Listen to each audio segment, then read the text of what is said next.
Assalamualaikum warahmatullahi wabarakatuh. Sahabat pendengar, mari sejenak kita kirimkan sholawat dan salam kepada junjungan kita Nabi Muhammad Shallallahu Alaihi Wasallam. Allahumma sholli ala Sayyidina Muhammad. Pernahkah kalian mendengar kisah nyata tentang seseorang yang hanya berniat mencari nafkah, tapi malah menemukan takdir yang tak terduga? Bagaimana jika seorang pria biasa, seorang TKI dari desa kecil, tiba-tiba dipinang oleh wanita yang selama ini menjadi majikannya? Apakah itu cinta atau hanya sekadar rasa kasihan? Dengarkan kisah ini sampai akhir. Karena di balik setir sebuah mobil mewah di negeri orang, tersimpan cerita cinta yang tak biasa. Sebuah kisah tentang ketulusan, ujian hati, dan kehendak Allah yang mengubah garis hidup seorang lelaki sederhana. Namanya Rahmat. Seorang pria sederhana asal Jawa Timur yang datang ke Korea Selatan dengan satu tujuan, memperbaiki nasib. Ia tak membawa banyak, hanya koper tua, beberapa pakaian, dan doa dari ibunya yang lirih malam sebelum keberangkatan. Pekerjaan pertamanya di Seoul adalah menjadi sopir pribadi untuk keluarga konglomerat, pemilik perusahaan kosmetik ternama. Wanita itu, Han Seo-jin, dikenal luas sebagai pebisnis keras dan janda kaya yang selalu tampil sempurna. Di mata Rahmat, ia seperti tokoh dalam drama Korea, dingin, tak tersentuh, dan tak pernah tersenyum. Hari pertama kerja, suara wanita itu terdengar tegas dari kursi belakang. Kamu sopir baru dari Indonesia, ya? Jangan bicara kalau tidak ditanya. Saya tak suka banyak omong. Rahmat hanya mengangguk lewat kaca spion. Ia tahu posisinya. Ia datang bukan untuk mencari perhatian, apalagi cinta. Tugasnya hanya mengemudi, menunggu, dan kembali pulang. Tapi hidup tak selalu lurus seperti jalan raya Seoul. Ada belokan tak terduga yang hanya Allah tahu. Satu malam, hujan deras mengguyur kota. Seo-jin baru pulang dari pertemuan bisnis. Matanya sembab, langkahnya goyah. Tanpa banyak pikir, Rahmat keluar dari mobil, memayunginya meski itu melanggar protokol kerja. Kenapa kamu keluar? Saya nggak suruh kamu turun, hardiknya. Rahmat tetap membentangkan payung. Saya tahu saya cuma sopir, Bu. Tapi saya juga manusia. Nggak tega lihat ibu kehujanan begini. Wanita itu diam, tak membalas. Tapi sejak malam itu, tatapannya kepada Rahmat perlahan berubah. Tak ada yang berubah dalam kontrak kerja. Tapi yang berubah adalah suasana di dalam mobil itu. Kini, kadang Seo-jin memulai obrolan kecil. Kamu sudah berkeluarga? Rahmat menggeleng, sambil tetap fokus menyetir. Kenapa belum? Rahmat menjawab pelan, belum waktunya, Bu. Mungkin belum rezeki dari Allah. Jawaban itu membuat Seo-jin termenung lama. Ia memandangi pemandangan kota dari balik jendela, namun hatinya mulai melihat sesuatu yang tak pernah ia perhitungkan sebelumnya. Dan begitulah, dari balik setir, benih rasa mulai tumbuh. Tapi belum ada yang berani menyentuhnya. Sampai suatu malam, ucapan itu keluar. Lembut, tapi mengejutkan. Jadi, kamu sungguh serius waktu bilang mau nikah sama aku? Suara itu pecah dalam keheningan mobil. Rahmat, yang duduk diam di balik kemudi, hanya menggenggam erat setir. Ia tahu, malam itu bukan malam biasa. Sejak malam hujan itu, hubungan antara Rahmat dan Han Seo-jin berubah pelan-pelan. Bukan secara gamblang, bukan juga lewat kata-kata manis seperti dalam drama, tapi lewat hal-hal kecil yang tak terduga. Pagi itu, seperti biasa, Rahmat datang menjemput lebih awal. Ia duduk di bangku sopir, mengenakan jas hitam, sepatu mengilap, dan wajah tenang. Tapi begitu Seo-jin masuk ke mobil, ada yang berbeda. Apa kamu sarapan tadi pagi? Tanyanya, sambil merapikan mantelnya. Rahmat sedikit terkejut. Biasanya ia hanya mendengar perintah, bukan pertanyaan. Belum, Bu. Nggak sempat. Seo-jin mengangguk singkat. 5 menit kemudian, ia menyodorkan sekotak roti dari tas tangannya. Makan ini, supaya kamu nggak pingsan pas nyetir. Rahmat ragu menerimanya. Ibu saya. Diam. Ambil saja. Saya tidak suka sopir lapar, ucapnya ketus, tapi wajahnya menyembunyikan senyum kecil. Hari demi hari, perhatian Seojin semakin terasa. Kadang ia membawa kopi 2 gelas. Kadang bertanya apakah Rahmat kedinginan. Kadang malah memintanya makan siang bersama di kafe dekat kantor. Namun, di saat yang sama, jarak sosial dan status tetap terasa seperti dinding kaca. Dekat, tapi tak bisa disentuh. Suatu malam, Rahmat memberanikan diri bertanya, "Kenapa ibu baik ke saya akhir-akhir ini?" Seojin memandang ke depan. Suaranya pelan. "Kamu sopir pertama yang gak takut sama saya. Yang lihat saya bukan cuma dari label atau kekayaan." Rahmat terdiam. Dalam hati, ia tahu, rasa yang dulu diredam, kini mulai tumbuh liar. Puncaknya terjadi pada malam ulang tahun Seojin. Rumah besar itu sunyi setelah para tamu pulang. Lampu-lampu redup, aroma wine dan bunga mawar masih tercium di udara. Rahmat sedang membereskan gelas-gelas kotor ketika Seojin duduk di sofa, menatap kosong ke arah jendela. "Apa kamu tahu, aku ini hidup dalam rumah besar, tapi setiap malam tidur dengan rasa hampa." Rahmat berhenti bergerak. "Aku bisa beli apapun, tapi nggak bisa beli hati seseorang," lanjutnya. Ia lalu menatap Rahmat dalam-dalam. "Kamu tahu rasanya ingin dimiliki, tapi tidak bisa memaksa." Rahmat meletakkan nampan, duduk pelan di kursi seberang. "Saya bukan siapa-siapa, Bu. Tapi kalau ibu butuh seseorang yang jujur, yang bisa jagain, bukan karena uang, saya siap." Seojin mengerutkan kening. "Siap, maksud kamu?" Rahmat menatapnya tenang. "Kalau ibu nggak keberatan, saya ingin jadi orang yang nemenin ibu. Bukan cuma sebagai sopir, tapi sebagai suami." Ruangan mendadak hening. Angin malam menyelinap lewat celah jendela. Seojin memejamkan mata, seolah ingin menepis kenyataan itu. "Kamu sadar apa yang kamu ucapkan?" Rahmat mengangguk. "Saya sadar. Saya tahu ini gila. Tapi saya lebih takut hidup menyesal karena nggak pernah jujur sama perasaan sendiri." Seojin tak menjawab. Hanya berdiri, melangkah perlahan ke tangga. Tapi sebelum menghilang di balik lantai atas, ia berkata lirih, "Kalau kamu serius, buktikan bukan dengan kata-kata." Sejak malam itu, suasana rumah Seojin berubah. Tidak dingin, tidak hangat, tapi penuh teka-teki. Rahmat tetap bekerja seperti biasa. Menjemput, mengantar, menunggu. Tapi di balik tatapan diam Seojin, ada sesuatu yang tak bisa ia baca. 3 hari berlalu. Tak ada pembicaraan tentang malam itu. Rahmat sempat berpikir, mungkin ia sudah melewati batas. Mungkin kini ia tinggal menunggu waktu untuk diberhentikan secara halus. Namun Allah selalu menyimpan kejutan di balik ujian. Pagi itu, saat Rahmat sedang mencuci mobil, manajer rumah tangga menghampiri. "Ada surat untukmu dari Ibu Han." Rahmat menerima amplop putih itu dengan gugup. Isinya singkat, hanya 2 baris. "Mulai besok kamu tidak perlu datang bekerja. Terima kasih atas semua jasamu selama ini." Jantung Rahmat seakan berhenti berdetak. Di tepisnya semua harapan yang sempat tumbuh. Ia tak menyalahkan siapa-siapa. Ia hanya sopir.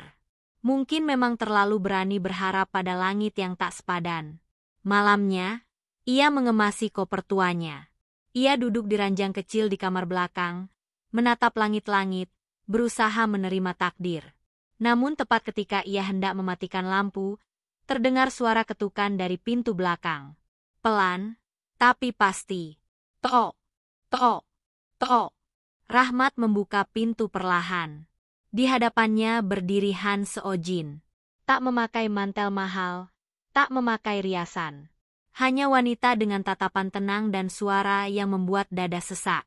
"Kamu belum pergi?" Rahmat menunduk. "Belum sempat, Bu. Saya baru mau." "Aku yang minta kamu berhenti," potong Seojin. Rahmat mengangguk. menahan getir. Kalau memang itu keputusan ibu, saya bisa terima. Saya minta maaf kalau aku berhentikan kamu, karena aku tidak mau suamiku tetap jadi sopirku. Rahmat mendongak. Matanya tak percaya. Seojin melangkah maju, menggenggam koper itu pelan. Aku tidak tahu apa yang Allah rencanakan untuk hidupku. Tapi mungkin, kamu adalah jawaban dari doa-doa sepi yang pernah aku panjatkan. Air mata Rahmat menggenang. Bibirnya gemetar. Ibu, serius. Seojin tersenyum kecil. Aku tidak minta kamu jadi bangsawan. Aku hanya minta kamu temani hidupku dengan kejujuran. Dengan hati. Rahmat menjatuhkan koper itu. Lalu menunduk dalam. Insya Allah, saya akan jaga ibu. Dengan segenap iman dan rasa yang Allah tanamkan. Malam itu, di bawah langit Korea yang dingin, dua hati yang berbeda dunia memulai babak baru. Bukan sebagai sopir dan majikan, tapi sebagai suami dan istri. Pernikahan mereka berlangsung sederhana. Tak ada gaun putih mewah, tak ada aula hotel berbintang, bahkan tak ada tamu undangan selain dua saksi dan seorang ustadz diaspora yang tinggal di Busan. Namun justru di kesunyian itulah, janji mereka terasa tulus dan dalam. Di sebuah masjid kecil di pinggiran kota, Seojin mengenakan gamis longgar warna biru tua, dan Rahmat mengenakan jas pinjaman.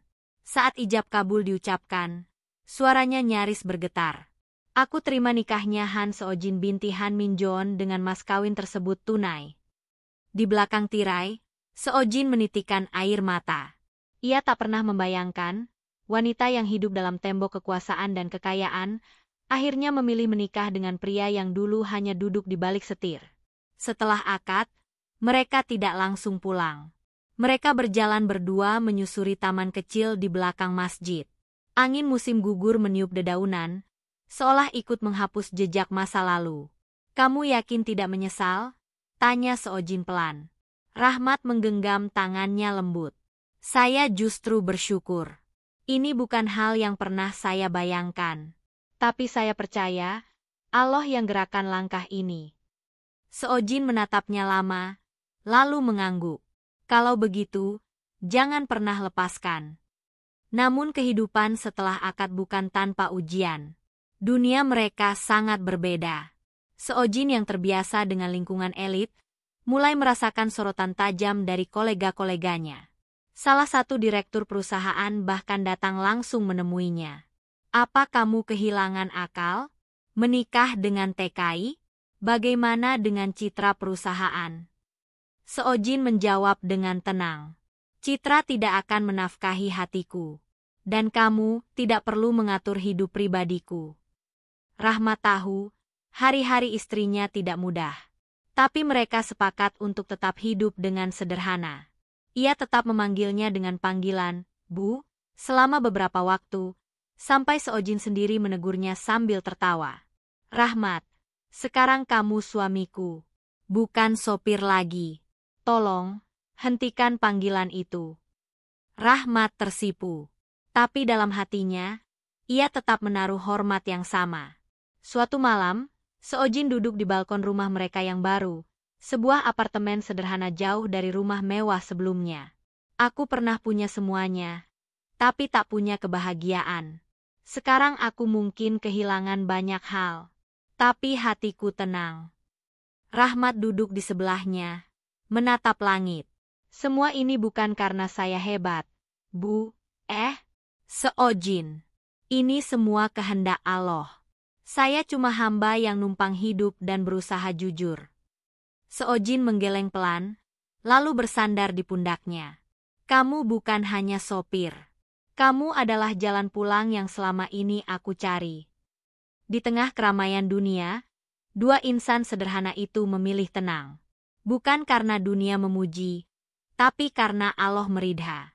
Beberapa bulan setelah pernikahan itu, Rahmat mulai sering duduk termenung di ruang tamu.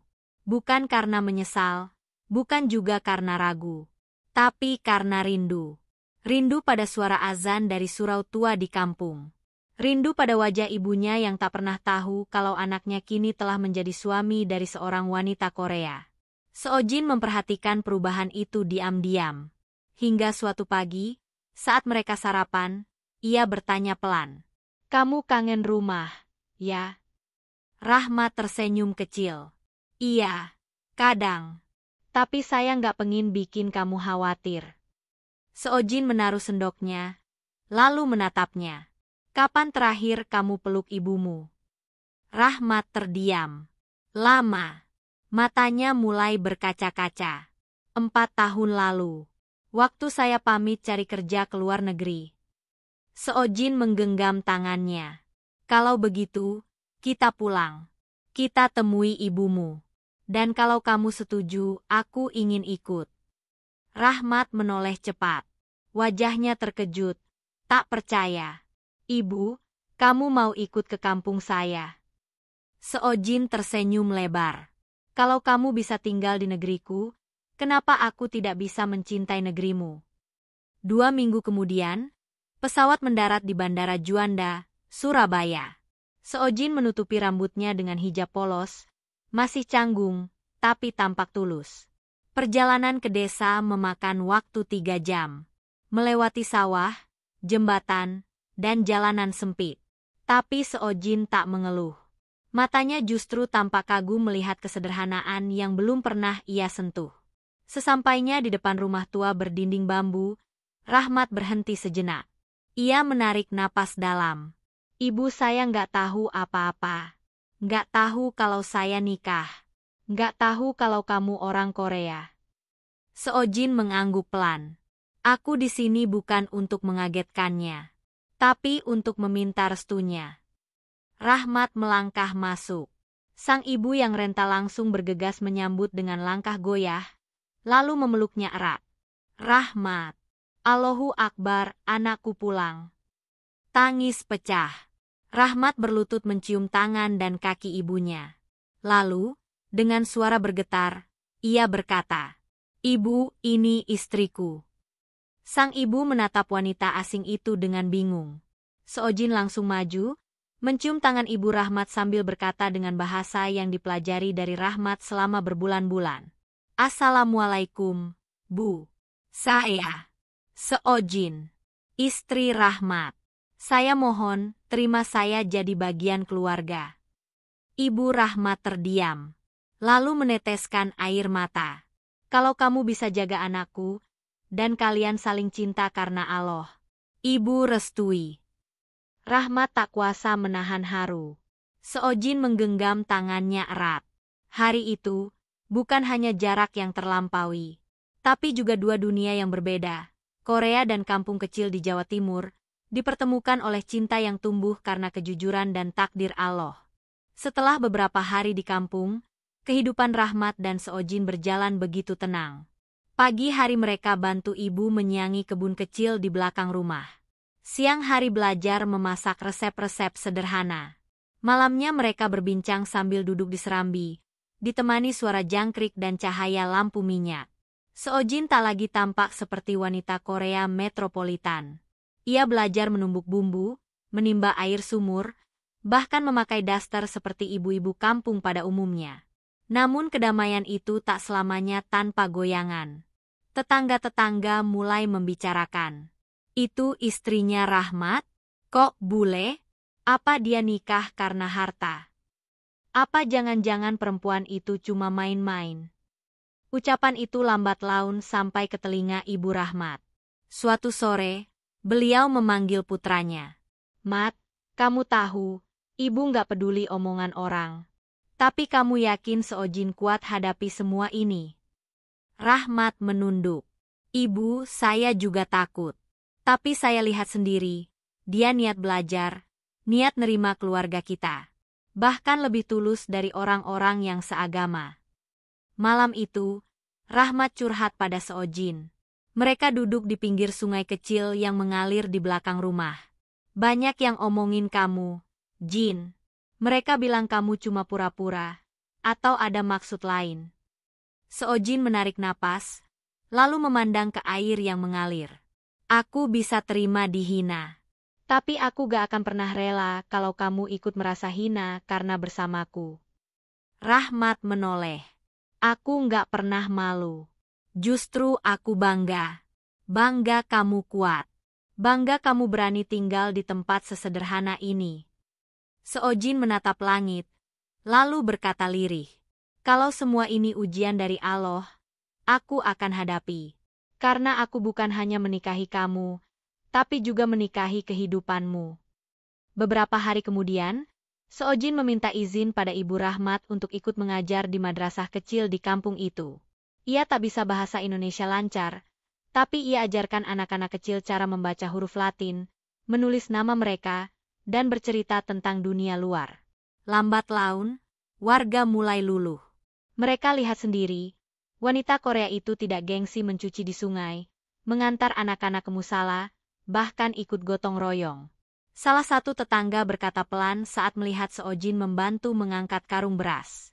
Kalau dia pura-pura, gak mungkin bisa selama ini. Dan akhirnya, dari hati yang dulu meragukan, lahir penghargaan. Kehidupan sederhana mereka perlahan dihormati bukan karena uang, bukan karena wajah, tapi karena adab dan ketulusan. Setahun telah berlalu sejak Rahmat dan Seojin menetap di kampung.